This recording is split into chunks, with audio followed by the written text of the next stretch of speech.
Halo semuanya, perkenalkan nama saya Yanti Winasari dengan NPM 2231060177 dari Prodi Psikologi Islam kelas 6C. Jadi di sini saya akan mereview buku pengembangan yang telah saya baca untuk memenuhi tugas akhir mata kuliah pengembangan diri. Sebelumnya saya mau nanya, kalian pernah nggak sih ngerasa capek banget karena mikirin omongan orang lain? Atau ngerasa hidup kalian harus terlihat sempurna di mata orang lain? Nah, jadi di sini saya mau ngenalin buku yang bisa bantu kalian buat keluar dari zona tersebut. Yaitu di sini ada judulnya Sebuah Seni untuk Bersikap Bodo Amat oleh Mark Manson.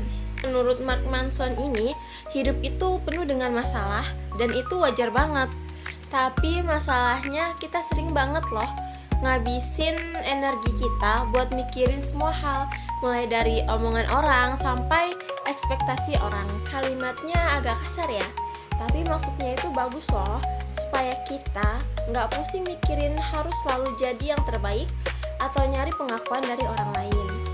Kita nggak perlu terlihat sempurna buat bahagia, yang penting kita itu tahu apa yang benar-benar penting buat kita. Artinya, kita nggak perlu selalu jadi yang terbaik, nggak harus punya semuanya, atau memenuhi ekspektasi orang lain. Selama kita tahu apa yang bikin hidup kita bermakna, dan kita harus fokus ke situ. Buku ini juga ngajarin kita bagaimana caranya bertanggung jawab loh. Saya nggak bisa ngontrol semua hal yang terjadi, tapi saya bisa memilih bagaimana cara saya untuk menghadapi masalah-masalah tersebut. Hidup itu nggak harus sempurna, tapi harus punya arah dan tujuan. Di buku ini, Mark Manson itu mengajarkan kita untuk lebih bijak dalam memilih hal-hal yang layak kita peduliin. Karena kalau semuanya kita masukin ke hati, itu bikin diri kita capek sendiri. Dan makin kesini, semua itu makin jelas.